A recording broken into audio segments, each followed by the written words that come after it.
ben trovata. Grazie mille. Eccoci all'Università di Padova. Questa è una scalinata importante. Decisamente.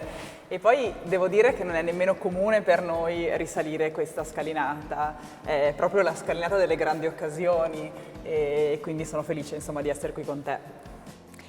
Salendo verso il rettorato, Gaia Spolverato, delegata dalla rettrice alle pari opportunità e direttrice della chirurgia generale 3 dell'ospedale di Padova.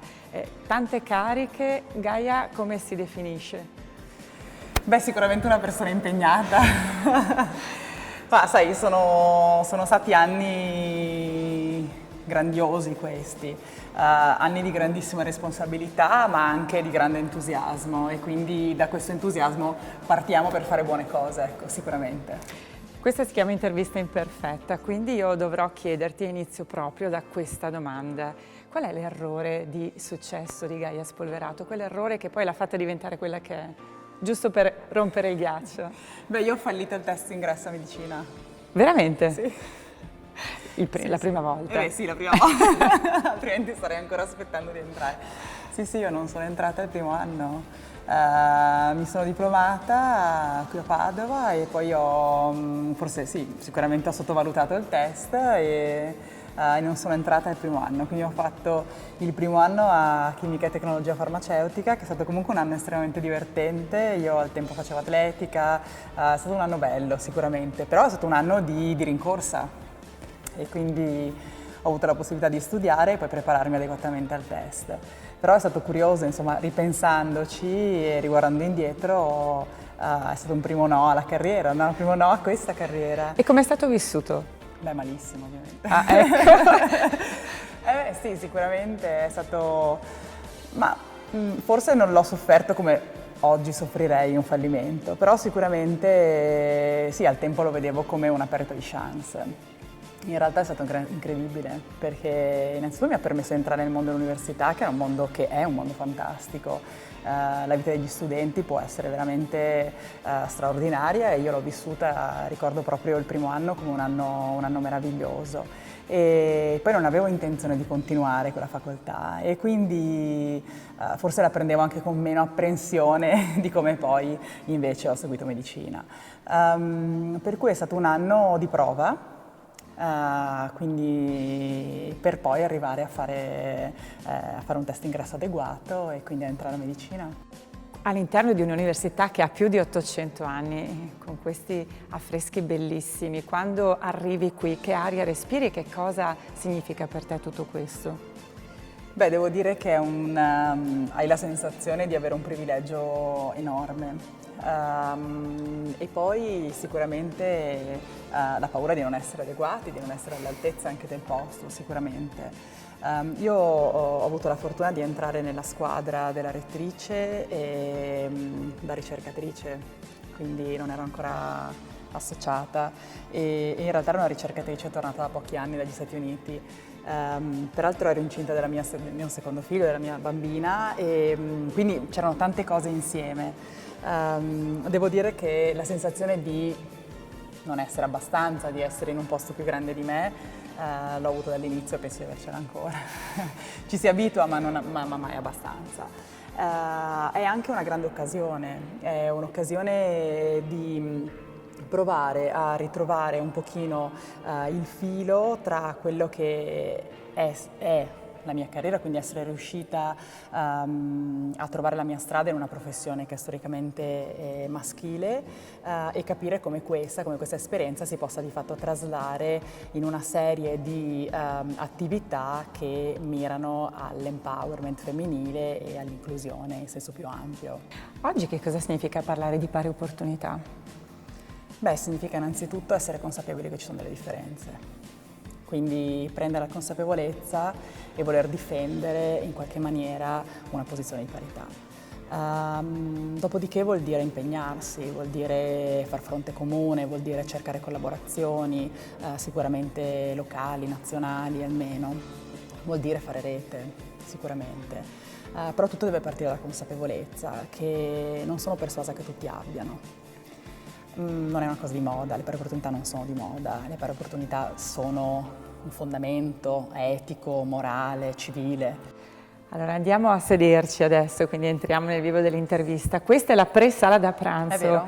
E dove poi ci sono le conferenze, gli incontri con la rettrice, con i prorettori, le prorettrici, quindi anche questo è un luogo importante. Lo è sempre stato? Sicuramente. Allora raccontiamo Gaia Spolverato, la storia di Gaia Spolverato e quindi appunto questo percorso arrivato anche fino a qui. Beh, sicuramente abbiamo raccontato che il primo anno non sono entrata a medicina, quindi una volta entrata sono stati 6 anni stupendi, anni bellissimi. Io ho avuto la fortuna di finire gli esami 6 mesi prima di potermi laureare e quindi a gennaio di fatto ero libera.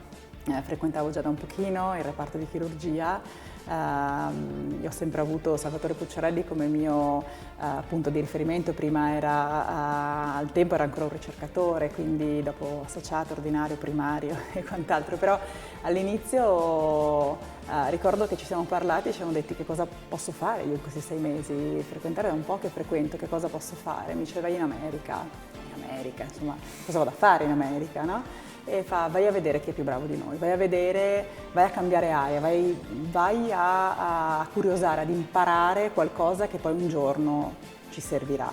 E devo dire che è stata un'idea straordinaria. Ho avuto la possibilità di andare a fare l'International Medical Student al Memorial Sloan Kettering Cancer Center di New York, che è l'ospedale oncologico del mondo. Ho avuto la possibilità di confrontarmi con gli studenti internazionali e rendermi conto che io ero pressoché mediocre, insomma era una persona assolutamente normale che aveva una buona conoscenza teorica, ottima conoscenza teorica, ma poi non era in grado di farsi valere in un contesto totalmente internazionale. Sono tornata, ho deciso di entrare in scuola di specialità. Diciamo, il primo anno complesso, quindi entrare nel mondo della chirurgia padovana è stato sicuramente, ha avuto un impatto importante e così strada facendo mi sono resa conto che la mia ambizione verso l'estero continuava a crescere. E quindi ho avuto la fortuna di andare alla Johns Hopkins University.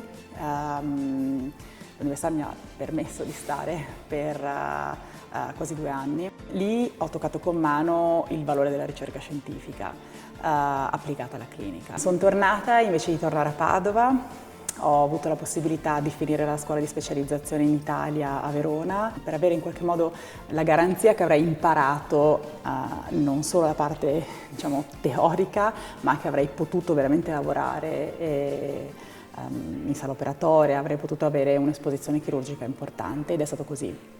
Quello che adesso è mio marito mi dice: tu non sei contenta, tu continui a non essere contenta, siamo tornati ormai da un po', ma tu non sei contenta. Così insomma lui mi ha detto: guarda, devi andare via di nuovo, cioè tu non ti devi fare nessun problema per il fatto di essere tornata, di non dare l'impressione di essere una persona che non riesce a fermarsi in un posto, devi continuare in quella che è la tua idea di migliorare. E mi ha detto: senti, applichiamo, e se vinci vengo con te, che non è una cosa scontata. E ho vinto. Sono tornata nell'ospedale dove ero stata da studente, ma ovviamente con un'altra veste. E poi ero lì e mio marito voleva tornare. E noi aspettavamo già il nostro primo bambino e a Padova il professor Pucciarelli era diventato primario. E mi disse che c'era la possibilità di tornare, che avrebbero bandito a breve un posto per ricercatore, con la possibilità entro 3 anni di diventare professoressa associata, che era quello che io volevo fare. Insomma, l'obiettivo. A un certo punto, un obiettivo era quello di tornare nella mia università. E così ho applicato e ho vinto e sono qui.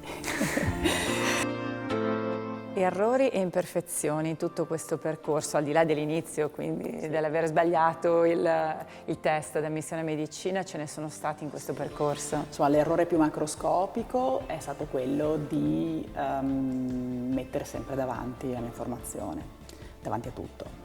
Davanti a rapporti lavorativi, rapporti personali, rapporti con gli altri colleghi, con i pari, con i superiori. Non sono stata abbastanza adeguata nei rapporti con i superiori. Io penso, tra tutti, un esempio è stato quando sono andata a Verona. Quando sono andata a Verona avevo completamente omesso il fatto che esisteva anche una sorta di modus operandi, no? nel rapporto anche con il mio allora direttore, quindi avrei dovuto incontrarlo, parlargliene prima, dirgli che me ne sarei andata e quindi preparare la strada. Invece io ho ragionato in maniera superficiale. Mi era stata la possibilità di andare a Verona, ho mandato avanti le carte e poi gliene avrei parlato. Peccato che lui l'è venuto a sapere prima che io gliene parlassi, e questa è stata una cosa per cui ovviamente non sono ancora stata perdonata, ma di cui mi dispiace moltissimo perché ho molta stima per Stornitti. C'è un errore macroscopico recente. Recentemente io ho avuto la sensazione di dare l'idea di essere una persona molto esposta, che non ha paura di niente, ma non è così. Cioè è qualcosa che in qualche maniera mi si è cucita addosso, ma io non sono così. Io sono una persona rispettosissima della malattia, rispettosissima delle indicazioni chirurgiche, rispettosissima della qualità della vita, del fine vita. Questo è stato un errore proprio macroscopico, ancora una volta di superficialità. Io mi rendo conto di essere così centrata verso l'obiettivo? Esatto, centrata. Veloce forse così anche. Spinta, esatto, così spinta che effettivamente perdo di vista quello che non è da sottovalutare, ecco, la professione. E tutto questo immagino tu l'abbia dovuto imparare, e anche il famoso errore, l'essere andata troppo veloce. Come l'hai vissuto e come lo macini, tra virgolette? Beh, me lo fanno notare, no? Io devo dire che ci sto molto male, perché mi rendo conto che le mie intenzioni erano molto diverse da quello che magari è l'outcome, però essendo io una persona patologicamente pragmatica, poi penso al risultato, quindi se la narrazione è diversa da quello che è il risultato, ma il risultato è solido e rimane, su quello dobbiamo concentrarci. Quindi ci rimango male nella misura in cui la narrazione può non piacermi, però bisogna andare avanti. Gaia Spolverato ha rotto molti tetti di cristallo forse. Cosa ha significato per te questo? Beh, portare avanti un po' di bandiere. C'è stato un momento anche recente in cui ho ricevuto un messaggio da una persona molto importante, una cara amica, e diceva: a un certo punto non è più una battaglia per le donne, a un certo punto ci sei tu, devi pensare a quanto queste bandiere che tu porti abbiano di fatto un effetto su quella che sei tu come essere umano, di come vivi certe sfide, perché effettivamente a volte è vero, portare avanti delle bandiere, rompere soffitti di cristallo ti porta grande entusiasmo, grande forza, ma dall'altra tu rimani un essere umano, ed è questo il messaggio. Tu rimani un essere umano e devi provare a rimanerci comunque.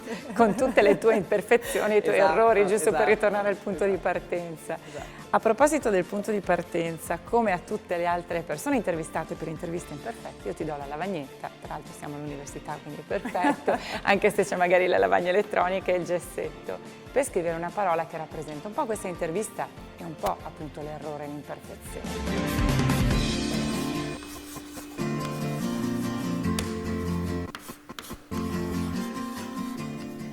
Resistere? Resistere. Che significa? Resistere vuol dire, gli americani dicono stick to the plan, no? Io faccio sempre questo esempio anche alle specializzandi, agli specializzandi, alle persone con cui mi capita di parlare. È come andare in montagna, a me piace tanto andare per monti, è come quando vai in montagna. Tu hai deciso di fare quel percorso, non c'è GPS, ci sei tu, se ce l'hai una cartina e ci sono le indicazioni del percorso.